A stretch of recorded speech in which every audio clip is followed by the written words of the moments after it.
Как да сменим кружките на номера на Honda Accord. Сега, за тази специално махаме тази пластмаса, защото не знам дали е оригиналната, но закача не можем да извадим плафоните. Имаме 4 щипки, ето ги, излиза така надолу. Сега това го извадихме вече, но е така потъгъл. Излиза, вадим този край, вадим и този. И така, значи краищата влизат тук над стопа. Сега, тук по принцип те са...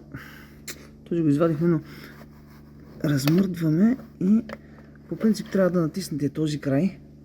Значи, тук където е периферията, от срещния край трябва с една плоска отверка или нещо тъничко да се натисне, за да излезе реално този край и излиза така. Тук хубавото и колкото искаш, така че не става по този начин. Махаме капачето. Това нещо по принцип трябва да излезе, за да го пъхнем после с една отверка. Леко бутваме отгоре. Сега ми е трудно с едната ръка, но да, е така полека го изваждаме, за да може после да хванем капачето. Вадим, слагаме новата и всичко наобратно.